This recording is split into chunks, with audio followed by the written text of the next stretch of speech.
एक नाग और लड़की की प्रेम कहानी। गौरा नाम के गांव में एक विधवा स्त्री रहती थी। उसका नाम गोमती था। उसकी सुंदरी नाम की एक बेटी थी। वह जन्म से ही गोरी चिट्टी और सुंदर थी। जब वह बड़ी हुई तो उसकी शादी के लिए दूर दूर से जाने माने रईसों के रिश्ते आने लगे।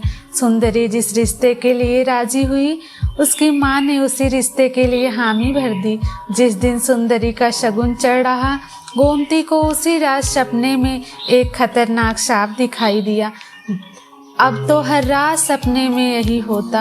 वह नाग फन फैलाकर डसने के बजाय उसके पैरों में अपना फन रखता, फिर उसे उसका वचन याद कराता।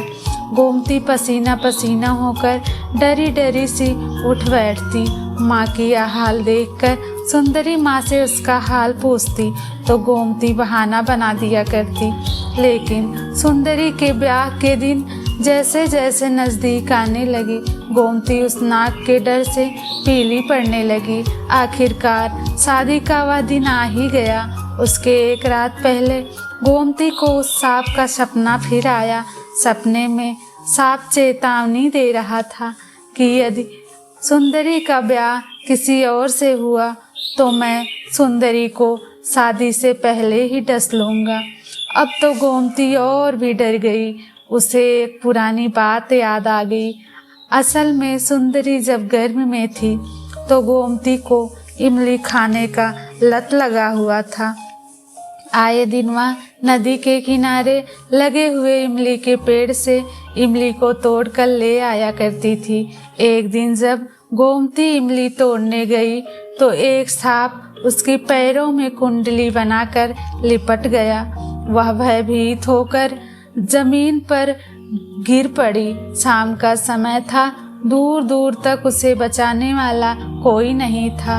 वह सांप मनुष्य के स्वर में बोलने लगा, माँ डर मत, मैं तुझे डसूंगा नहीं।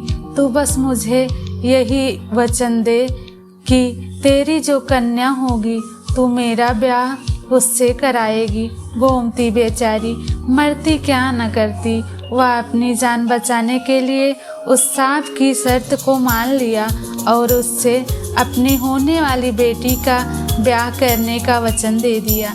3 महीने बीतने के बाद जब गोमती ने सुंदरी को जन्म दिया तो वह सांप फिर गोमती के पास आया और उसे उसका वचन याद दिलाया।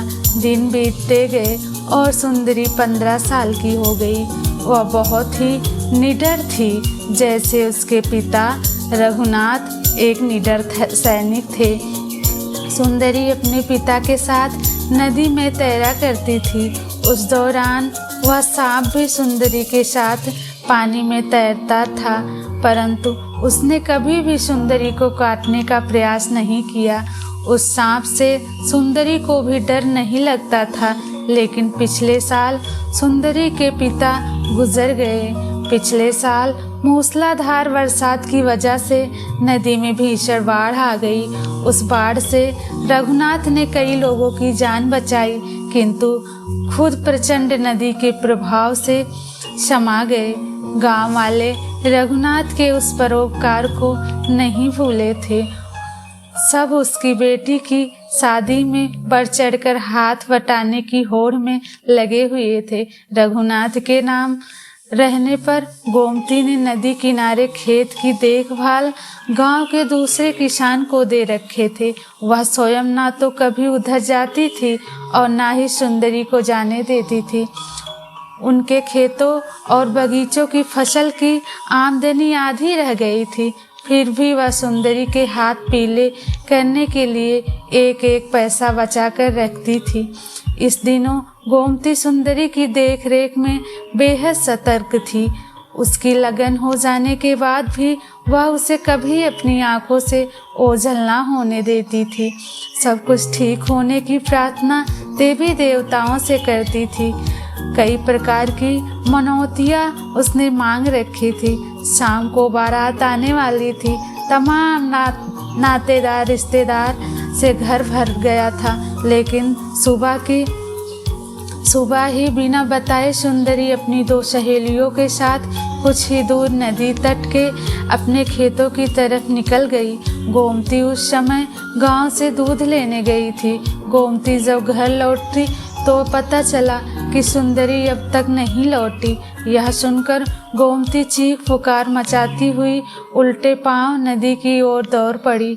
गांव के तमाम लोग उस दुखिया माँ की गुहार पर उसके पीछे दौड़ते भागते जब नदी के किनारे पहुँचे तो वहाँ विचित्र सा दृश्य था। एक काला भुजंग सुंदरी के गले से लिपटा हुआ था। सुंदरी अपने बचाव के लिए चीख पुकार रही थी। गोमती रोती हुई केवल यही कह रही थी, सुंदरी बेटी क्या करूं? तेरी माँ ने इमली के बदले कसम खाई थी। कई साहसी तैराक नदी में कूदे भी, लेकिन उस भयानक सांप की पुकार से डरकर वह सुंदरी तक नहीं पहुंच पाए। नदी के इस पार भीषण कोहराम मचा हुआ था। सांप सुंदरी को मझधार के गहरे पानी में खींचे ले जा रहा था। देखते ही देखते सुंदरी उस नदी के गहरे पानी में डूब गई। लेकिन अचानक एक सुंदर सा लड़का सुंदरी को पानी से खींचकर बाहर ले आया। नजदीक आने पर लोगों ने ध्यान से देखा कि सुंदरी के गले में लिपटा हुआ वह सांप कहीं अदृश्य हो गया। घाट पर पहुंचते ही कुछ लोग सुंदरी को होश में लाने का उपचार करने लगे। कुछ लोग हैरान थे कि वह अजनबी युवक कौन था। उस गहरे पानी में अचानक वह कहाँ से आया? किसी ने भी उसे नदी में कूदते हुए नहीं देखा। लोगों ने गोमती को उठाया जो कि बेहोश होकर जमीन पर गिर गई थी। उसे बताया कि सुंदरी जिंदा है। गोमती को होश आया तो वह दौड़कर सुंदरी के पास गई और सुंदरी को झकझोरने लगी।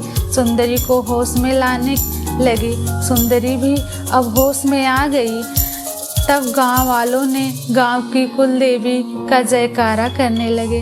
सुंदरी की जान बचाने वाले युवक को कुछ नौजवानों ने अपने कंधों पे बैठा लिया और उसका जयकार करने लगे। हालांकि उस युवक को देखकर सभी हैरान थे। वह एक अजनबी युवक था जो अचानक से नदी में सुंदरी को बचाते हुए बाहर आया था। लोगों ने उससे पूछा कि तुम कौन हो? अब उस युवक ने गांव वालों को बताया कि मैं एक तपस्वी के शाप से सांप के रूप में बन गया था। आज मैं उस शाप से मुक्त हुआ हूँ। बहुत समय पहले मैं एक जंगल में अपने 2 साथियों के साथ शिकार पर गया था। एक बूढ़ा तपस्वी वहाँ एक वट वृक्ष के नीचे तपस्या कर रहा था। पशु पक्षियों के हाहाकार से जैसे ही उसके नेत्र खुले, मैं उसके सामने ही था। मेरा तीर जिस हिरण को लगा वह उस तपस्वी के पास ही दम तोड़ रहा था। तपस्वी ने क्रोध से मुझे साथ दे दिया। उस तपस्वी ने कहा कि मैं बेजुबान प्राणियों का वध कर रहा हूँ, जबकि प्रकृति ने खाने के लिए फल फूल सब्जी और अनाज के भंडार दिए हैं। उस तपस्वी ने मुझे मानव का सबसे बड़ा कलंक कहा था। मैं उस तपस्वी के पैरों में गिर गया और क्षमा याचना करने लगा। तब उन्होंने श्राप से मुक्त होने के लिए मुझे उपाय बताया कि मेरी पूर्व पत्नी जब एक युवती के रूप में मेरे पास आएगी और मैं उसे जैसे ही स्पर्श करूंगा मैं शाप मुक्त हो जाऊंगा। यह सुंदरी नाम की युवती और कोई नहीं, मेरी पूर्व पत्नी की पत्नी है और इससे स्पर्श से ही मैं श्राप मुक्त हुआ हूँ। यह सुनकर गांव वालों ने उन दोनों की शादी करा दी और वह दोनों उसी गांव में रहकर हंसी खुशी के साथ अपना जीवन व्यतीत करने लगे।